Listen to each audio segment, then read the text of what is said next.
Hi, this is LaBriece Ochsner. I am on a Concept 2 rowing machine for a change instead of a reformer.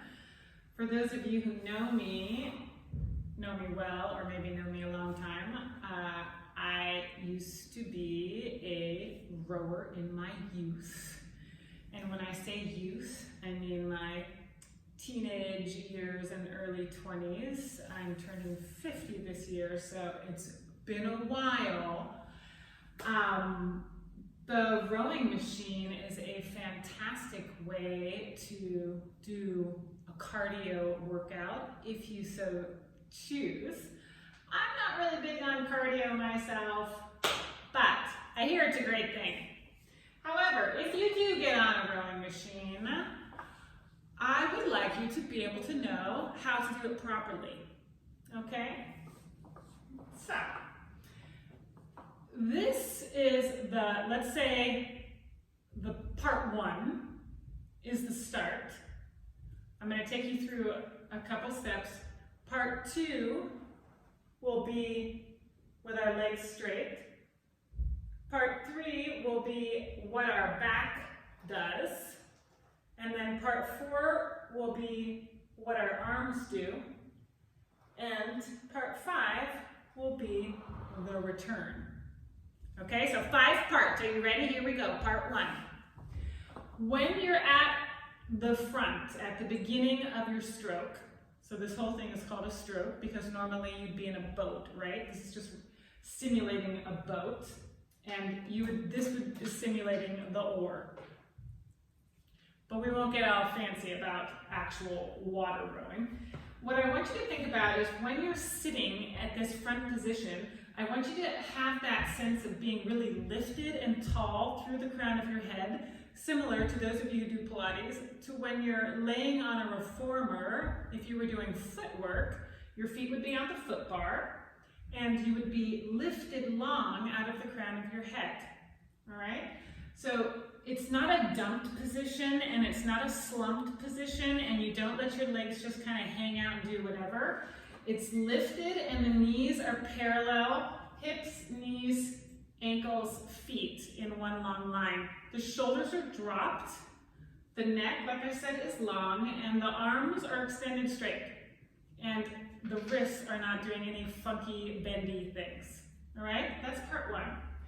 Then you would take a nice deep breath in. We'll get to the breath later, maybe, maybe not. And then on your exhale, you would push away, or you just are breathing a lot. And then you would straighten your legs, let's say, to be simplistic. Now, here you're still in your lifted position, and then you go into a lean back. So you have a more open angle in your hips.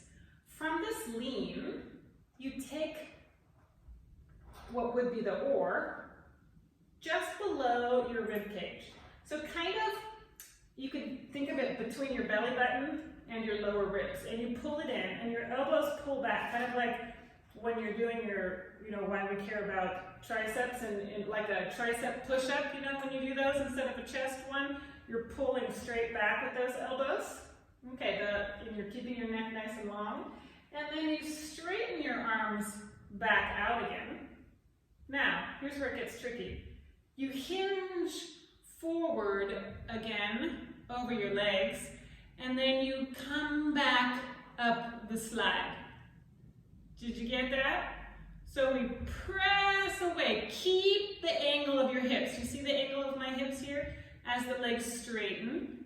Then you lean back. Then you pull your arms in, and then you simply reverse it. The arms straighten, you come back over your legs, and then you come back up the slide. Now, as you push off, you want to keep your abdominals engaged. Right here in that lean, you should really feel a deep work of the abdominals. And then pull in, arms go back out, go back over your legs, and come back up. What you don't want to happen is that you come back up the slide first and And then the arms do this jump over the knees. Don't do that. Now, it's also you don't just go over. There's no, and you also don't want to push your butt out from under you and then have this too much length in your back, right? You want to keep everything stacked, and the power comes in the legs, all right? So a lot of people think, oh, you're rowing with your arms. The arms are a connecting point to what would be the oar. It connects through your back, through your abdominals, but the power of your stroke is with the legs. And that's where you want your focus to be, the legs and having your core engaged. So let's take a look at what it looks like when you put it all together.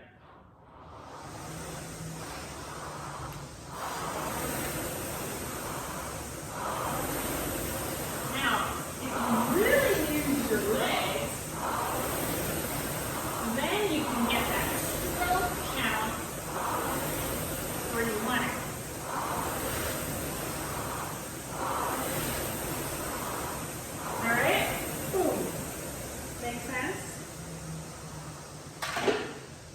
That's it in a nutshell. Thanks for joining me, and I hope that you enjoy your rowing workout.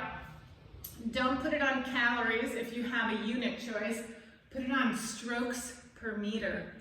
Then you can see, per 500 meters normally, then you can see how powerful your stroke is.